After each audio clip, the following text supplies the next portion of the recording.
চট্টগ্রাম নগরীর ৩০ নম্বর ওয়ার্ড বিএনপির আহ্বায়ক কমিটির সংবর্ধনা এইচএসসি পরীক্ষার্থীদের মাঝে শিক্ষা সামগ্রী বিতরণ ও বৃক্ষরোপণ কর্মসূচি অনুষ্ঠিত হয়েছে।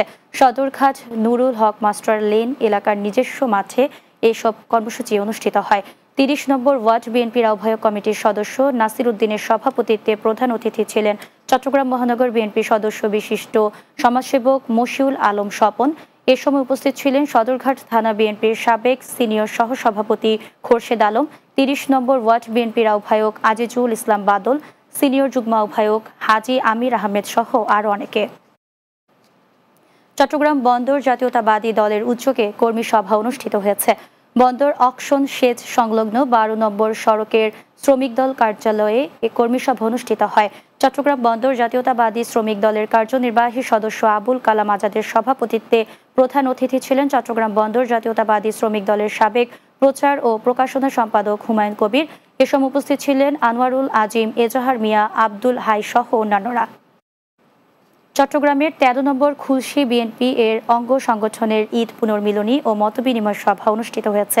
নগরীর খুলশীর ঝাউতলা স্কুল ক্যাম্প মাঠে এই অনুষ্ঠানের আয়োজন করা হয়। এতে বক্তব্য রাখেন পাহাড়তলী কলেজের সাবেক ভিপি আজমুল হুদা রিঙ্কু, কলেজ সাবেক প্রতিষ্ঠাতা সভাপতি শাহাবুদ্দিন, সাবেক ভিপি মোনার হোসেন মিলন সহ অন্যান্যরা। এ সময় বক্তারা বলেন, দলীয় স্বার্থে সবাইকে এক ও অভিন্ন মতামত নিয়ে ঐক্যবদ্ধ হয়ে কাজ করতে হবে। শেষ করব দিনের বাংলা। যাওয়ার আগে সংবাদ শিরোনামগুলো জানিয়ে দিচ্ছি আর একবার। ১৬ জুলাই জুলাই শহীদ দিবস এবং ৫ আগস্ট জুলাই গণ অভ্যুত্থান দিবস পালিত হবে। উপদেষ্টা পরিষদের সিদ্ধান্ত, ৮ আগস্ট কোনো কর্মসূচি নয়।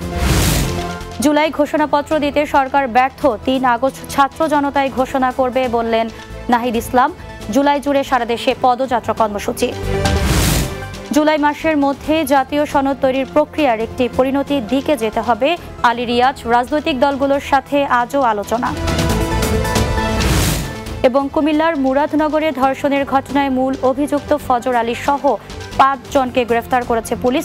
দ্রুত বিচার নিশ্চিত করা হবে জানালেন আইন উপদেষ্টা। এই ছিল দিনের বাংলায়। আমাদের পরবর্তী সংবাদ রাত ৯টায় রাতের বাংলা দেখার আমন্ত্রণ রইল। এতক্ষণ সঙ্গে থাকার জন্য ধন্যবাদ সবাইকে।